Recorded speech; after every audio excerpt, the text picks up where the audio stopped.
जय अजित पवार यांना आपल्या आईच्या हेटाळणीवर भावूक होताना पाहायला मिळतंय।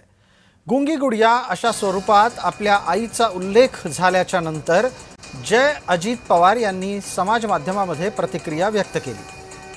आपण केवळ आपल्या आईच्या पाठीशी उभे आहोत असं समजू नये, तर आपण महिलेच्या सन्मानाच्या निमित्तानं आणि महिलेच्या आत्मरक्षणाच्या निमित्तानं भूमिका घेत आहोत असं सांगत जय अजित पवार यांनी समाज माध्यमामध्ये सुनेत्रा पवार या महाराष्ट्राच्या पहिल्या उपमुख्यमंत्री आहेत। महिला उपमुख्यमंत्री असताना त्यांच्या भावनेबाबत भूमिका मांडली। सुनेत्रा पवारांबाबत काँग्रेस नेत्यांनी वापरलेली भाषा निषेधार्ह आहे असं जय अजित पवार म्हणतात। राजकीय मतभेद असू शकतात, पण महिलांचा अवमान स्वीकार्य नाही।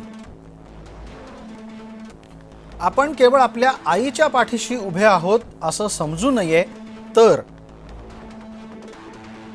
स्वतःच्या कर्तृत्वानं आपली ओळख निर्माण करणाऱ्या प्रत्येक महिलेच्या सन्मानाच्या साठी आपण ठामपणे उभे आहोत असं ते म्हणतात। महिलेचा सन्मान अबाधित आणि निर्विवाद राहिलाच पाहिजे अशी अपेक्षाही त्यांनी व्यक्त केली आहे।